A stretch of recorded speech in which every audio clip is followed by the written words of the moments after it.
All right, so this brings us to lecture 4 from section 2.1, and we start talking about equations. So when it comes to equations, we want to get some terminology down first. So first we have an equation. What is an equation? And this time in terms of x. And an equation in x is a statement of equality involving one variable x. Okay, so you have to have an equal sign and you have to have a single variable x. So things that count would be things like 2x plus 4 equals x. Right? It could be more complicated than that. An equation x could have fancy things in it, like e to the x equals 1 is an equation in x, right? Any kinds of things, as long as it has an equal sign and only x variables, okay? Number b satisfies an equation in x. So b then is a solution of the equation, okay? So b is a solution of the equation if, when I substitute it in for x, it works, okay? So if you have something like 2x plus 4 equals 1. Let's go equals 10, right? Then b is a solution if I plug b in for x and it works, right? So in this case, I would say b is a solution, then 2 times b plus 4 has to equal 10, right? And we could, of course, solve to find that value. All right, but that's what it means. It means that it satisfies. So for example, b in this case would be equal to 3, because if I plug in 3 for b, if I plug 3 in for x, 2 times 3 plus 4 does in fact give me 10, right? 6 plus 4 gives you 10. So it has to work when you plug it back in, okay? And then equivalent equations. Equivalent equations are equations that have exactly the same solutions, okay? So for example, the following are all equivalent equations. So if you have 2x plus 1 equals 9, then I can subtract 9 to the other side. So 2x is equal to 9 minus 1. And that way 2x equals 8. And then I could divide both sides by 2 and get x equals 4. Those are all equivalent equations because the solution is exactly the same. And then lastly, solving an equation for x means that we're going to find all solutions. Okay. For example, when we get to quadratics, if we have something like x plus 3 times x minus 2 equals 0, then finding all solutions means that I'm going to use this one and set this equal to 0. We would do x plus 3 equals 0 to get x equals negative 3. And we would take this one and make x minus 2 equal to 0 to get x equals 2. And we would have both solutions as our solutions. Okay. And then lastly, a linear equation is an equation that can be written in the following form: ax plus b equals 0, where a is not 0. If a is 0, then you just get b equals 0, and that doesn't make sense, right? So what happens here is that an example would be something like 4x plus 3 equals 0, right? And then you could go ahead and solve this, and you would get that x is negative 3/4, okay? Linear equations can have a single solution. Sometimes they don't have any solutions, but they typically have a single solution. All right, so those are the words we're going to be using. Now, how do we solve linear equations? So what we want to do in general is we are given a linear equation here, and we want to solve it. So usually my first thought in doing this is I want to collect my variables. So linear equation means that I only have x's to the first power, okay? So I have 6x here and 2x over here, and I want to put those together.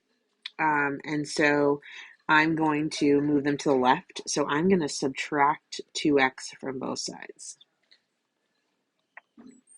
And that's going to give me 4x minus 7 is equal to 5.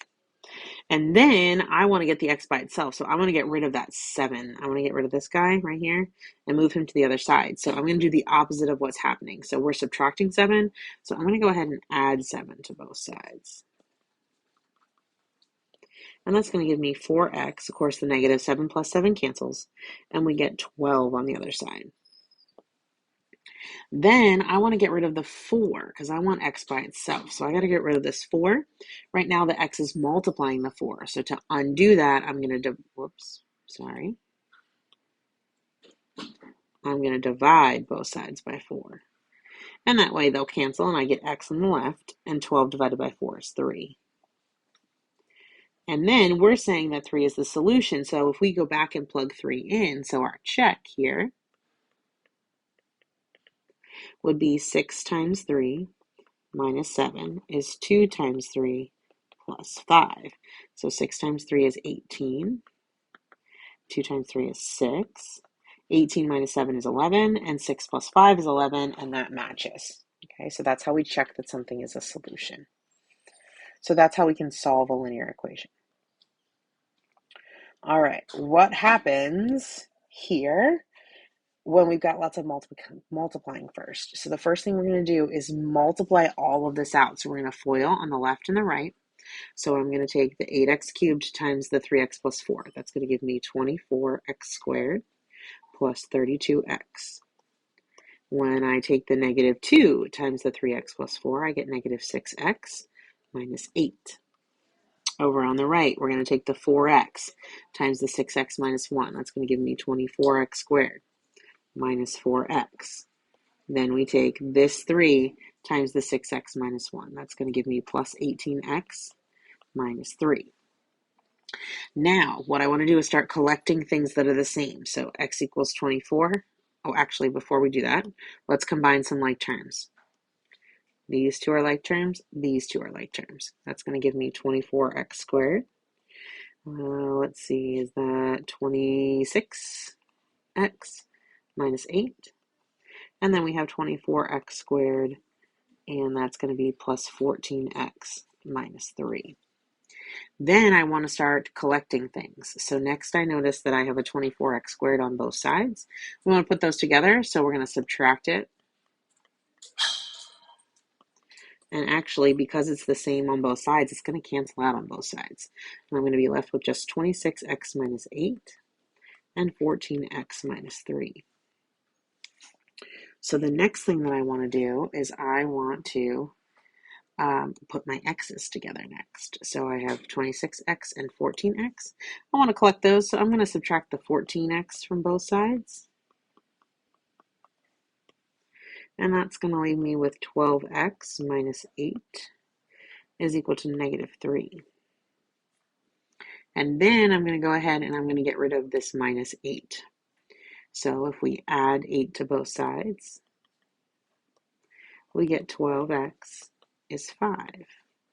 And then I'm going to get rid of that 12 by dividing both sides by 12, because right now the x is multiplying the 12. And that's going to give me x is equal to 5 over 12.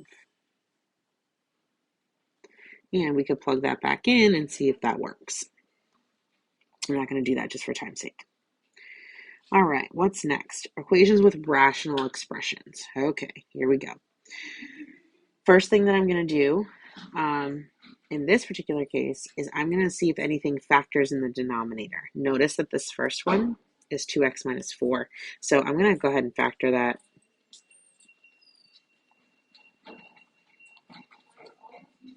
And leave everything else the way it is.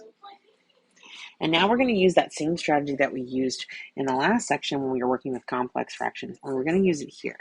We're going to try to clear our fractions right from the get-go, so we just don't have to worry about them.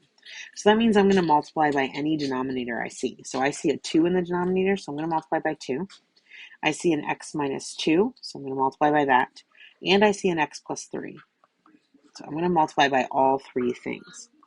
Then I'm going to go ahead and distribute that to each of the 3 pieces. So if I multiply that here, I have a 3 on the top. The 2 and the x minus 2 are going to cancel, right? That's why I multiplied, so they would go away. But I still have this x plus 3, so I'm going to have to multiply my 3 by x plus 3, okay? Then I have the minus 5 in the second term. If we take that and multiply it here, this time the x plus 3 cancels, but I still have to multiply my 5 by the 2 and by x minus 2. And then on the right, I'm multiplying it here times the 2 times x minus 2. In that case, the only thing that's going to cancel is the x minus 2. And so I have the 2 from the numerator, I have the 2 from what I'm multiplying by, and the x plus 3. Okay. From there, if we simplify a little bit, this is 3 times x plus 3 minus 10 times x minus 2. I multiplied the 5 and the 2. And that's equal to 4 times x plus 3. We multiply the 2 by 2. Let's go ahead and distribute next. So this gives me 3x plus 9. That 3 gets distributed to both. Make sure on this one that you take both the negative and the 10 with you. So negative 10 times x is negative 10x. And negative 10 times negative 2 is positive 20. On the right, we get the 4x, and 4 times 3 is 12. Let's now combine our like terms on the left. So I see a 3x and a negative 10x. That's going to be negative 7x. And 9 and 20 is 29.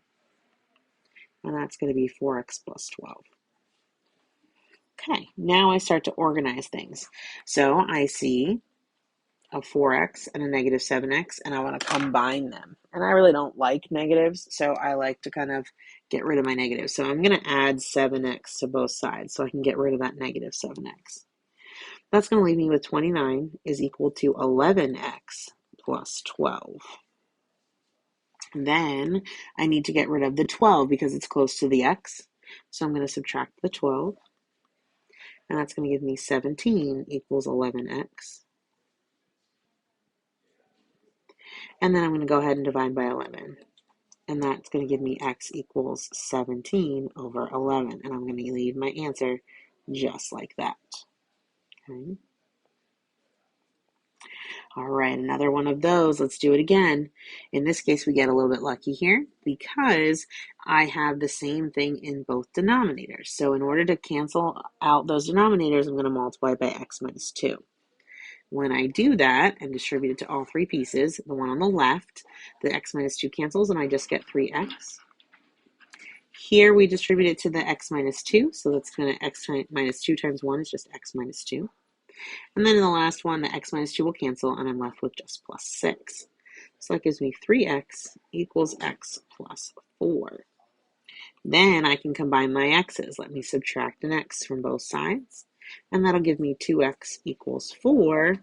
And I can divide by 2 to get x equals 2.